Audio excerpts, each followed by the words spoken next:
ଜୟ ଶ୍ରୀରାମ ଜୟ ଜଗନ୍ନାଥ। ଭିଡ଼ିଓଟି ଦେଖି ସାରିଲା ପରେ ସବସ୍କ୍ରାଇବ୍ କରିଦେବେ, ନିହାତି ସବସ୍କ୍ରାଇବ୍ କରିଦେବେ। ଆଜି ଆମେ କଥା ହେବା ଉତ୍ତର ଦିଗକୁ ମୁଣ୍ଡ କରି ଶୁଅନ୍ତି ନାହିଁ କାହିଁକି? ଉତ୍ତର ଦିଗକୁ ମୁଣ୍ଡ କରି ଶୁଅନ୍ତି ନାହିଁ କାହିଁକି? ଏହି ବିଷୟରେ ଆଜି ଆମେ ଆଲୋଚନା କରିବା। ଧର୍ମ ଅନୁସାରେ ମୃତ ଦେବତା ଯମ ଦକ୍ଷିଣ ଦିଗରେ ବାସ କରନ୍ତି। ଉତ୍ତର ଦିଗକୁ ମୁଣ୍ଡ କରି ଶୋଇଲେ ଗୋଡ଼ ଦକ୍ଷିଣ ଦିଗକୁ ରହିବ। ଫଳରେ ଯମ ଗୋଡ଼ ଧରି ଘୋଷାଡ଼ି ନେବ, ଅର୍ଥାତ୍ ମୃତ ହେବ। ବିଜ୍ଞାନ ମତରେ ପୃଥିବୀ ନିଜ ଅକ୍ଷ ଚାରିପଟେ ବୁଲୁଥିବାରୁ ଉତ୍ତର ଓ ଦକ୍ଷିଣ ମେରୁ ନିକଟରେ ପ୍ରବଳ ଚୁମ୍ବକୀୟ ଶକ୍ତି ସୃଷ୍ଟି ହେଇଛି। ମଣିଷ ଶରୀରରେ ମଧ୍ୟ ଚୁମ୍ବକୀୟ ଶକ୍ତି ରହିଛି। ମଣିଷ ଶରୀରରେ ସୃଷ୍ଟି ହେଉଥିବା ଚୁମ୍ବକୀୟ ଶକ୍ତିର ଉତ୍ତର ମେରୁ ହେଉଛି ମୁଣ୍ଡ ଓ ଦକ୍ଷିଣ ମେରୁ ହେଉଛି ଗୋଡ଼। ମଣିଷ ଶରୀରରେ ସୃଷ୍ଟି ହେଉଥିବା ଚୁମ୍ବକୀୟ ଶକ୍ତିର ଉତ୍ତର ମେରୁ ହେଉଛି ମୁଣ୍ଡ ଓ ଦକ୍ଷିଣ ମେରୁ ହେଉଛି ଗୋଡ଼। ଉତ୍ତର ଦିଗକୁ ମୁଣ୍ଡ କରି ଶୋଇଲେ ଏହି ଶକ୍ତିର ପ୍ରଭାବ ରକ୍ତ ସଞ୍ଚାଳନ ଉପରେ ପଡ଼େ। ଉତ୍ତର ଦିଗକୁ ମୁଣ୍ଡ କରି ଶୋଇଲେ ଏହି ଶକ୍ତିର ପ୍ରଭାବ ରକ୍ତ ସଞ୍ଚାଳନ ଉପରେ ପଡ଼େ। କାରଣ ମୁଣ୍ଡ ପଟେ ଥିବା ଉତ୍ତର ମେରୁ ପୃଥିବୀର ଉତ୍ତର ମେରୁ ଦ୍ୱାରା ବିକର୍ଷିତ ହେବ। କାରଣ ମୁଣ୍ଡ ପଟେ ଥିବା ଉତ୍ତର ମେରୁ ପୃଥିବୀର ଉତ୍ତର ମେରୁ ଦ୍ୱାରା ବିକର୍ଷିତ ହେବ। ଭଲସେ ଶୁଣିଥାଅ। ତେଣୁ ଉତ୍ତର ଦିଗକୁ ମୁଣ୍ଡ କରି ଶୋଇବା ଅନୁଚିତ। ତେଣୁ ଉତ୍ତର ଦିଗକୁ ମୁଣ୍ଡ କରି ଶୋଇବା ଅନୁଚିତ।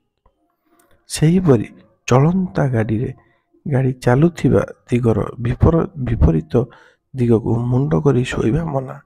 ସେହିପରି ଚଳନ୍ତା ଗାଡ଼ି ଚାଲୁଥିବା ଦିଗର ବିପରୀତ ଦିଗକୁ ମୁଣ୍ଡ କରି ଶୋଇବା ମନା।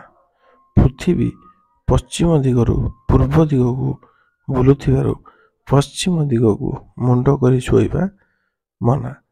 ପୃଥିବୀ ପଶ୍ଚିମ ଦିଗରୁ ପୂର୍ବ ଦିଗକୁ ବୁଲୁଥିବାରୁ ପଶ୍ଚିମ ଦିଗକୁ ମୁଣ୍ଡ କରି ଶୋଇବା ମନା।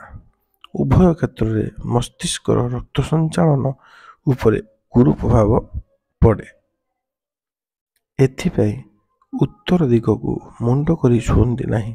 ଏଇଥିପାଇଁ ଇଏ ହେଉଛି ସବୁ ରିଜିନ୍। ଏଇଥିପାଇଁ ଉତ୍ତର ଦିଗକୁ ମୁଣ୍ଡ କରି ନ ଶୋଇବାକୁ କୁହାଯାଏ। ଧର୍ମ ଅନୁସାରେ ମୃତ ଦେବତା ଯମ ଦକ୍ଷିଣ ଦିଗରେ ବାସ କରନ୍ତି। ଉତ୍ତର ଦିଗକୁ ମୁଣ୍ଡ କରି ଶୋଇଲେ ଗୋଡ଼ ଦକ୍ଷିଣ ଦିଗକୁ ରହିବ। ଫଳରେ ଯମ ଗୋଡ଼ ଧରି ଘୋଷାଡ଼ି ନେବ, ଅର୍ଥାତ୍ ମୃତ ହେବ। ବିଜ୍ଞାନ ମତରେ ପୃଥିବୀ ନିଜ ଅକ୍ଷ ଚାରିପଟେ ବୁଲୁଥିବାରୁ ଉତ୍ତର ଓ ଦକ୍ଷିଣ ମେରୁ ନିକଟରେ ପ୍ରବଳ ଚୁମ୍ବକୀୟ ଶକ୍ତି ସୃଷ୍ଟି ହୁଏ। ମଣିଷ ଶରୀରରେ ମଧ୍ୟ ଚୁମ୍ବକୀୟ ଶକ୍ତି ରହିଛି। ମଣିଷ ଶରୀରରେ ସୃଷ୍ଟି ହେଉଥିବା ଚୁମ୍ବକୀୟ ଶକ୍ତିର ଉତ୍ତର ମେରୁ ହେଉଛି ମୁଣ୍ଡ ଓ ଦକ୍ଷିଣ ମେରୁ ହେଉଛି ଗୋଡ଼। ଉଭୟ ଦିଗକୁ ମୁଣ୍ଡ କରି ଶୋଇଲେ ଏହି ଶକ୍ତି ପ୍ରଭାବ ରକ୍ତ ସଞ୍ଚାଳନ ଉପରେ ପଡ଼େ। କାରଣ ମୁଣ୍ଡ ପଟେ ଥିବା ଉତ୍ତର ମେରୁ ପୃଥିବୀର ଉତ୍ତର ମେରୁ ଦ୍ୱାରା ବିକର୍ଷିତ ହୁଏ। ତେଣୁ ଉତ୍ତର ଦିଗକୁ ମୁଣ୍ଡ କରି ଶୋଇବା ଅନୁଚିତ। ଏହି ହେଉଛି ମୂଳ କାରଣ ଉତ୍ତର ଦିଗକୁ ମୁଣ୍ଡ କରି ଶୁଅନ୍ତି ନାହିଁ।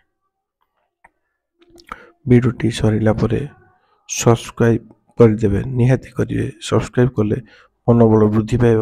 ଏମିତି ଆହୁରି ଭଳି ଭିଡ଼ିଓ ଆଗକୁ ଆସିବ। Subscribe the channel, like and share. Like କରିବେ, ସେୟାର କରିବେ, ସବସ୍କ୍ରାଇବ୍ ବି କରିବେ।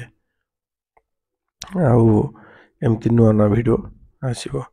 ଜୟ ଶ୍ରୀରାମ, ଜୟ ଜଗନ୍ନାଥ। ଆଉ କାଲି ଆଉ ଗୋଟେ ଭଲ ଟପିକ୍ରେ ଭିଡ଼ିଓ ଆସିବ। Please subscribe the channel Dol Gobinda Pal. ଉଷୁନା ଚାଉଳ ଭାତ ଖାଆନ୍ତି କାହିଁକି? କାଲି ସେଇ ଟପିକ୍ରେ କଥା ହେବା।